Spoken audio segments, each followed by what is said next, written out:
nggak ada nggak apa-apa, kita taruh jaket itu di kursi di Selama perahu. tinggal Jam 8 Nazaret. tenggo Pak Pendeta sudah mulai kita ibadah di perahu itu. Dan jam 8 tenggo karena kita hanya 45 menit jatah si penjara.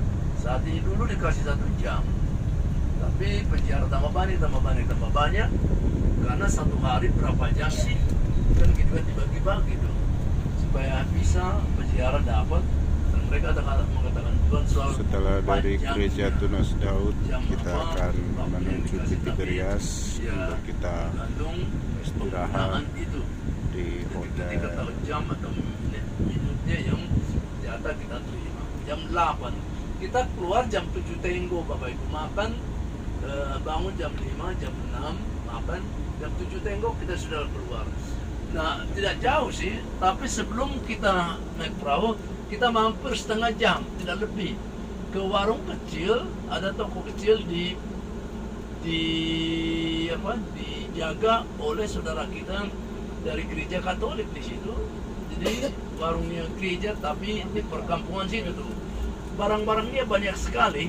Setiap kali peziarah dari Indo atau dari negara Asia, biasanya mereka selalu senang dapat benda berkat yang boleh dibawa untuk pribadi dan keluarga di sana. Jadi Bapak Ibu lihat nanti besok lihatlah. Jadi kita setengah jam di situ.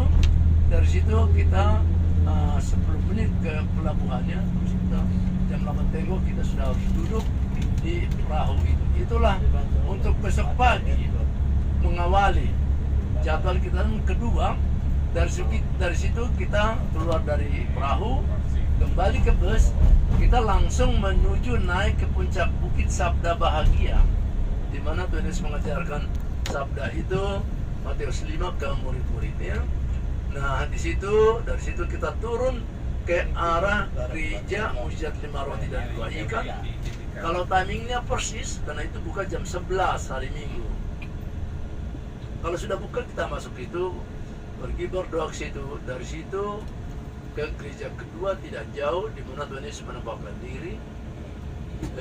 Ketika muridnya menjala ikan semalam suntuk tidak dapat ikan, hanya dengan berkat perintah Tuhan Yesus tebarkan jelamu ke sebelah kanan dapat ikan 153. Besok kita jelaskan sedikit apa sih kenapa nggak ke kiri ditebarkan, kenapa 153 bukan 500 ikan yang didapatkan di jala itu. Dan disitulah Tuhan Yesus mempersiapkan makanan untuk mereka, dan Petrus pun diutus untuk meneruskan misi itu sampai ke ujung bumi. Kalau engkau mengasihi aku, gembalakanlah domba-domba aku. Itu tempat yang penting sekali karena itu hampir mengakhiri ziarah kita ya besok itu. Jadi itu hampir seperti Tuhan Yesus mengutus muridnya, Petrus, kalian inilah yang terakhir ini kita bertemu, maka ini di tangan kalian untuk meneruskan misi yang kita sudah mulai ini. Jadi ini pun berziarah kalau detik-detik terakhir atau hari terakhir di jalur mereka itu, di jadwal mereka. Jadi kayak persis di mana Tuhan Yesus mengutus muridnya. Dan buat kita berziarah di mana Tuhan Yesus mengatakan kalian sudah menapaktilasi itu semua, bawalah itu semua ke kampung halaman. Kayak gitu. Nah dari situ itu Yohanes 21 yang nanti disampaikan pendeta ke kita di situ ya. Terus dari situ kita akan pergi ke Kapernaum. Banyak yang kita temukan di situ. Mertua Petrus tentunya yang diselamatkan Tuhan Yesus, penyakit demam itu setelah sembuh diselamatkan. Tidak lain yang dia laksanakan melayani seperti lagu yang kita itu melayani. Dan di situ juga kita akan bertemu dengan perwira Romawi yang banyak penyakit pendarahan, yang lumpuh diselamatkan Tuhan Yesus itu, kerasukan setan, pokoknya banyak sekali ya, dengan memilih muridnya pun di situ. Nah itu kita yang akhir jadwal kita porsi pagi itu. Jadi besok tiba saatnya untuk makan ikan Petrus lah, ya kan? Bukan ikan Paulus, ikan Petrus. Jadi jangan lupa bawa apa itu, sambal, kecap manis, terasi, segala macam. Daripada dibawa pulang ke Indonesia kan? Ya Mesir masih ada sih ya. Masih ada. Ya, dari situ kita cepat-cepat naik unta ke Gunung Tabor. Naik unta atau keledai. Iya. Di mana Tuhan Yesus dipermuliakan.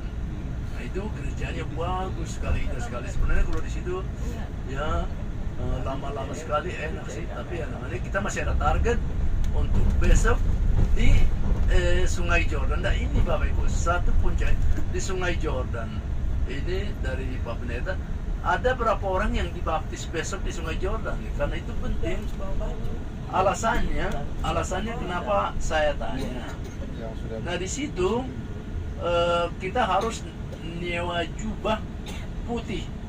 Yang masuk turun ke Sungai Jordan itu harus berjubah putih, ya, termasuk Pak Pendeta. Jadi harus ditelepon supaya mereka mempersiapkannya dan ada sertifikatnya. Nah itulah selama ini perjalanan ke Tiberias, boleh nanti atau Pak Pendeta mungkin yang pengarahan ini supaya kita boleh persiapkan untuk Jordan River itu, Sungai Jordan, ya, Sungai Jordan di Sungai Jordan. Bagaimana kira-kira saya oper mikrofon ke Pak Pendeta?